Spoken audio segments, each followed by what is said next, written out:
Video में class 9th का NCERT Hindi book का चैप्टर नंबर 11 जिनका लेखक है रामधारी सिंह दिवाकर। इनका जन्म 1 जनवरी 1945 ईस्वी में अररिया बिहार में हुआ था। चैप्टर का नाम है सूखी नदी का पुल।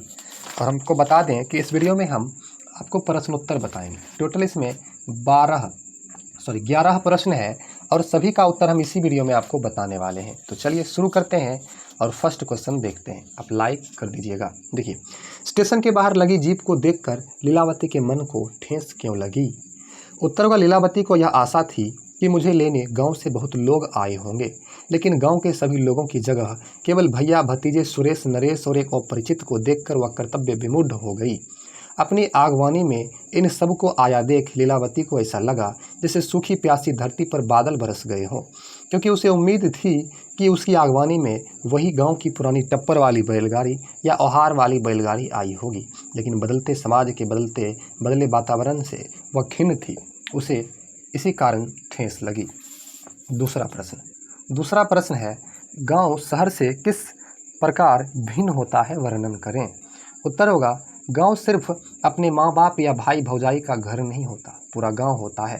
शहर में ये बातें नहीं है, किसी को किसी से मतलब नहीं रहता है। यही गांव और शहर में विभिन्नता है।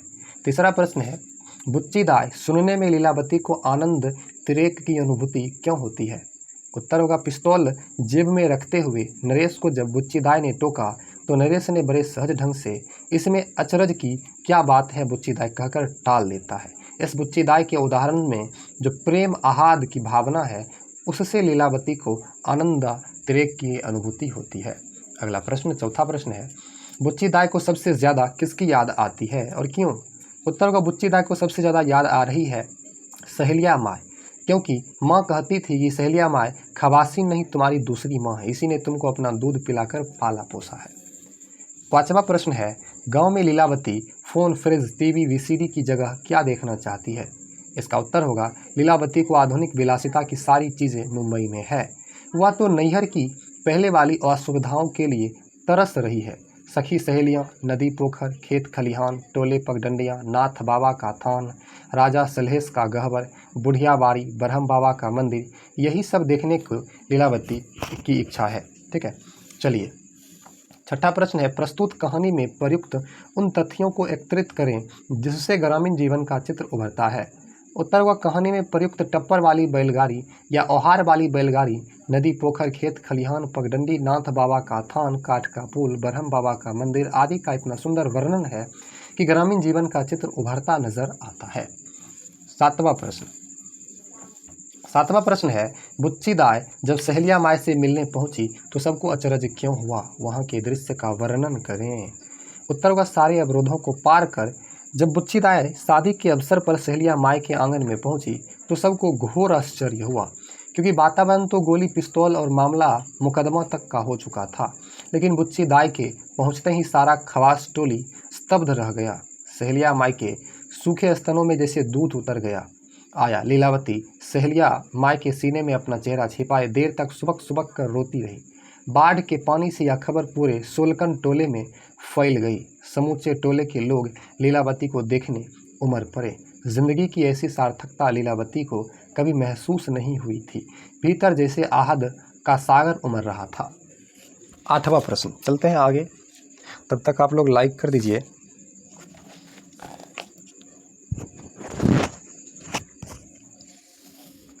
आठवां प्रश्न है, लीलावती खवास टोली और बबुआन टोली को तबाह होने से किस प्रकार बचा लेती है। इसका उत्तर होगा कि विनाशकारी वातावरण में लीलावती ने सोलकन टोली में शादी के अवसर पर पहुंचकर इस तरह सामाजिक माहौल में परिवर्तन लाया, वह प्रशंसनीय ही नहीं अनुकरणीय भी है। उसके व्यवहार से सोनेलाल के बेटे कलेसर ने लीलावती के पैर छूकर कसम खाई कि आज के बाद ये हाथ नहीं उठेंगे, भूल चूक माफ़ कर दे। इस तरह सामाजिक सौहार्द बनाकर लीलावती ने समाज को तबाह होने से बचा लिया।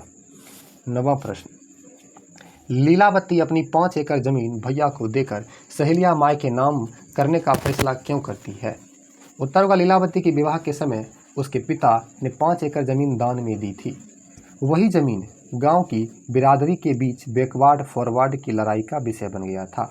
गांव में अमन चैन रहे, शांत वातावरण रहे, सब मिलजुल कर रहे। इसी उद्देश्य को लेकर लीलावती ने अपने भाई भतीजों से वचन लेकर वह 5 एकड़ जमीन सहेलिया माई के नाम करती है। यह कहकर कि दूध का मोल कौन दे सकता है, झगड़ा हमेशा हमेशा के लिए खत्म करना ही उद्देश्य है। आगे आपका 10वां प्रश्न है, गांव में दंगा भड़कने का मुख्य कारण क्या है? उत्तर, वह शहर के लोग मौज मस्ती की जिंदगी बिताते हैं, वही गांव में गरीबी बेरोजगारी की भयानकता है। लोग पारिवारिक बोझ से तंग रहते हैं, उस पर सरकारी नीति का अखाड़ा आरक्षण दंगा भड़काने में सहायक होता है। चलिए आगे क्वेश्चन नंबर 11 व्याख्या है। 11 नंबर में क्या है? व्याख्या को है, तुम्हारी जो 5 एकड़ जमीन है वह तो समझो गिद्धों के लिए मांस का लोथरा बनी हुई है, इसका व्याख्या करना है। तो प्रस्तुत पंक्तियां रामधारी सिंह दिवाकर द्वारा लिखित सूखी नदी का पुल शीर्षक पाठ से उद्धृत है। इस प्रसंग में लीलावती के भाई द्वारा पिस्तौल रखने के सवाल पर उनके भाई का यह कथन समय ही ऐसा आ गया है। उनके कथन था, उन्होंने बोला कि समय ही ऐसा आ गया है कि बुच्चीदाय अपनी सुरक्षा के लिए यह सब अब रखना पड़ता है। गांव अब पहले वाला गांव नहीं रहा। जब से आरक्षण लागू हुआ है, बैकवर्ड फॉरवर्ड की दुर्भावना बुरी तरह फैल गई है। गांव में जातियों के अलग अलग संगठन बन गए हैं, निजी सेनाएं हो गई है, ज़मीन जायदाद को बचा पाना मुश्किल हो गया है। तुम्हारी वाली 5 एकड़ ज़मीन है, वह तो समझो गिद्धों के लिए मांस का लोथरा बनी हुई है, इसी संदर्भ को दर्शाता है। ख नंबर दूसरा व्याख्या वाला प्रश्न है, समय ही ऐसा आ गया है बुच्चीदाय अपनी सुरक्षा के लिए यह सब अब रखना पड़ता है। गांव अब पहले जैसा नहीं रहा, इसका व्याख्या। तो प्रस्तुत पंक्तियां रामधारी सिंह दिवाकर द्वारा लिखित सूखी नदी का पुल, प्रस्तुत पंक्तियां सूखी नदी का पुल शीर्षक से उद्धृत है। इसमें लेखक ने लीलावती द्वारा उठाए गए प्रश्नों का बड़ा ही तुलनात्मक विवरण प्रस्तुत किया है। लेखक ने लीलावती के द्वारा अपने भाई के जेब में रखे पिस्तौल को देखकर बड़े आश्चर्य की बात बताई है। उसे दुखद आश्चर्य होता है कि पहले जहां मेरे भैया खादी का कुर्ता पहनकर सभ्य बने रहते थे, अब उस खादी के कुर्ते में पिस्तौल आ गया है। गांव समाज देश कहाँ जा रहा है? इसी संदर्भ में भैया ने लीलावती को गांव की बदहाली के लिए राजनीतिक दलों द्वारा बैकवर्ड फॉरवर्ड की कड़ी भर्त्सना करते हुए, मतलब निंदा करते हुए पिस्तौल रखने के कारणों से अवगत कराया है। आगे आपका ग नंबर प्रश्न है, सूखी नदी का पुल पिछली बार आई थी तब नदी में पानी था और सीमेंट की पुल की जगह काठ का पुल था। कठपुल्ला, नदी सूख गई है, अब रेत की नदी है, रेत ही रेत और नदी भी रेत की है, सीमेंट की है। तो उत्तर होगा प्रस्तुत पंक्तियां रामधारी सिंह दिवाकर लिखित सूखी नदी के पुल से उद्धृत है। इसमें लेखक ने गांव में आए बदलाव का बड़ा ही मार्मिक चित्रण किया है। लेखक ने उदाहरण देते हुए बताया है कि लीलावती तो पहले स्टेशन पर बैलगाड़ी के बदले जीप देखकर हक्का बक्का हो गई। फिर जीप में बैठकर लीलावती दोनों तरफ के भूले बिसरे टोलों मोहल्लों को पीछे की ओर भागते हुए रूप में देखती रही। तभी नदी पर सीमेंट का पुल आ गया, जो उसके समय में काठ का पुल था। बड़े आश्चर्य में लीलावती ने अपने उदास मन को इस बदलाव से अवगत कराती है कि मैं जब पिछली बार आई थी तो नदी में पानी था और सीमेंट की जगह काठ का पुल था। कठपुल्ला, अब नदी सूखी हुई है और सीमेंट के पुल बने हुए हैं, सारी चीज़ें बदल गई। आगे है व्याख्या वाला, जीप जब दरवाजे से आगे बढ़ी तब लीलावती को ऐसा महसूस हुआ जैसे दूध की कोई उमगी हुई उजली नदी है और उस नदी में वह उब डूब रही है। उत्तर होगा प्रस्तुत पंक्तियां रामधारी सिंह दिवाकर द्वारा लिखित सूखी नदी का पुल शीर्षक से उद्धृत है। लेखक ने लीलावती के द्वारा भैया को 5 एकड़ जमीन जो लीलावती को दान में मिली थी सहेलिया माई के नाम कर देने की शपथ लेकर मजबूर कर देती है। तो सारा वातावरण शांत हो जाता है, झगड़ा फसाद तमाम मुद्दे सदा के लिए अवसान में बदल जाते हैं। उस वक्त लीलावती के भैया और भतीजे का हृदय परिवर्तन हो जाता है और फारबिसगंज रजिस्ट्री के लिए जाते समय जीप में ड्राइवर की सीट पर नरेश और लीलावती के भैया के खादी के कुर्ते की जेब में पिस्तौल की जगह जमीन के कागजात का पुलिंदा था। उस समय लीलावती को वही उपर्युक्त कथन महसूस हो रहा था कि जैसे दूध की कोई उमगी हुई उजली नदी है और उस पर नदी में वह उब डूब नहा रही है। आगे अंगवर नंबर प्रश्न है, सिर्फ अपने माँ बाप या भाई भौजाई का घर नहीं होता, पूरा गांव होता है। यह शहर तो नहीं है, यहाँ तो पूरा गांव रिश्ते नातों में बंधा हुआ है। इसका व्याख्या करते हैं। प्रस्तुत पंक्तियां रामधारी सिंह दिवाकर द्वारा लिखित सुखी नदी के पुल से उद्धृत है। इसमें लेखक ने लीलावती की मनोदशा का बड़ा ही मार्मिक चित्र प्रस्तुत किया है। लीलावती 13-14 वर्ष के बाद अपने नैहर लौट रही है। वातावरण बहुत बदल चुका है, लेकिन उसे पिछली सारी बातें याद आ रही है। सबसे ज़्यादा याद आ रही है उसे सहेलिया माँ, जिसने उसे अपने स्तन पिसोकर पाला था। वह इस बदले वातावरण से विमुख होकर पूरे गांव को नैहर मान रही है। इसी संदर्भ में उपयुक्त तथ्य को लीलावती ने अपने भाई को समझाया।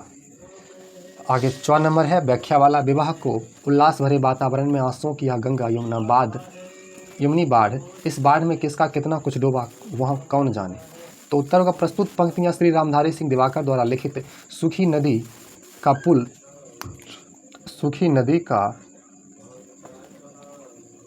पुल शीर्षक से उद्धृत है। सामाजिक वातावरण के बिगड़े माहौल में कहीं लोग एक दूसरे के खून के प्यासे हैं। उस समय लीलावती का सहेलिया माई के पोत्री की शादी में चुपचाप सारी बाधाओं को पार करते हुए पहुंचना बड़े ही आश्चर्य की बात लगता है। सबसे आश्चर्य तो तब होता है जब लीलावती को कोई पहचान भी नहीं पाता है और किसी को इस बात का विश्वास भी नहीं होता है कि इस परिस्थिति में भी ऐसा हो सकता है। सोनेलाल, कलेसर और सभी पुरुष एवं महिलाएं लीलावती को अपलक देखती जा रही थी। लीलावती को लग रहा था कि उसके भीतर जैसे आहाद का सागर उमड़ रहा है। इसी संदर्भ में सभी ने अपने वैर भाव भुलाकर एक सुंदर शांत वातावरण बनाने की कस्में खाई, सारी हानि लाभ को भुलाकर। आगे आपका 12 नंबर है निम्नलिखित मुहावरों का अर्थ लिखें। मुहावरा नंबर 1 है नौछौ करना, तो इसका उत्तर होगा आना कानी करना। दूसरा है काठ की मूरत, मतलब स्तब्ध या हत बुद्धि हो जाना। तीसरा है पीठ थपथपाना, मतलब शाबाशी देना या प्रोत्साहन देना या उत्साहित करना। अगला है ऊब डूब होना, मतलब बेचैन होना। तो सूखी नदी का पुल ये चैप्टर था और इसका हमने सारा प्रश्न का उत्तर जाना। वीडियो को आप लाइक कर दीजिए और अगली वीडियो देखनी है तो सब्सक्राइब जरूर कीजिए। अगला चैप्टर आपका है शिक्षा में हेरफेर। थैंक यू, मिलते हैं अगले चैप्टर में।